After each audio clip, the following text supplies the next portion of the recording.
Добрый день, с вами этномузыканты. Меня зовут Раис Низамединов, это Ильгам Байбулдин.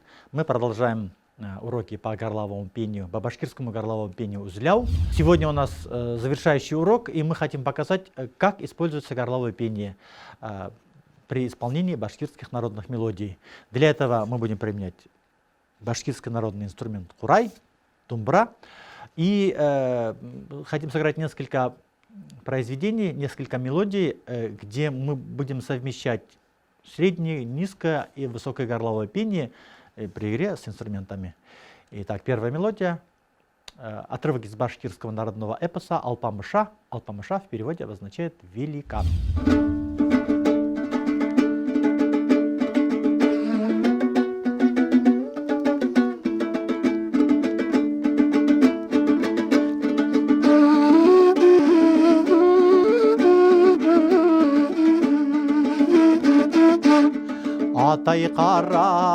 Атай қара, алпа келе, алпасында бірәу келе, ұлтырғанда үйемірі, таянғанда тау емірі.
Использование горлового пения при игре на кубузе с кураем. Башкирская народная мелодия «Курайсы егитка».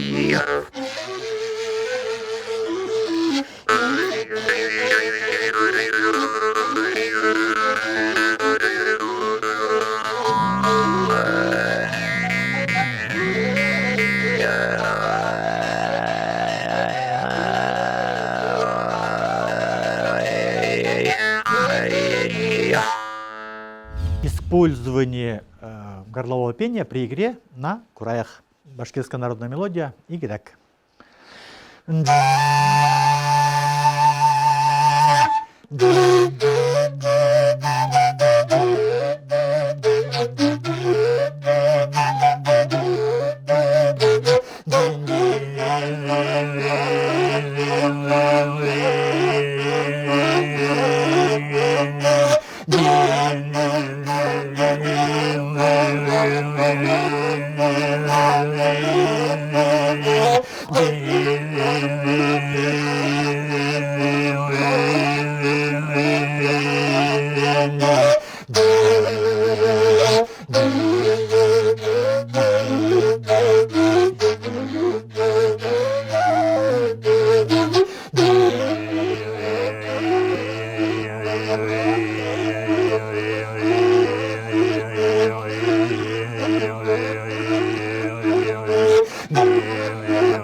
Подводя итог, можно сказать следующее. Значит, есть основных три вида, которые используются сейчас нашими этномузыкантами.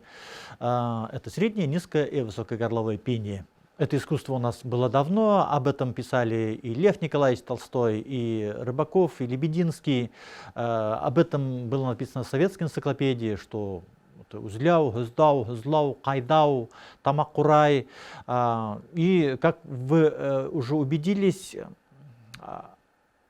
искать можно до бесконечности, потому что горловое пение можно сочетать, во-первых, при игре с различными народными инструментами башкирскими. Его можно использовать и при игре с протяжными мелодиями, и маршевыми мелодиями, и быстрыми мелодиями. Горловое пение можно использовать без инструментов, как отдельный вид искусства. То есть можно петь горлом, можно извлекать совершенно понятные мелодии. Еще раз, в интернете можно посмотреть записи нашей легендарной Бибизады Сулеймановой, которая пела именно средним горловым пением. Если вы приложите усилия, у вас все получится. До свидания, до новых встреч.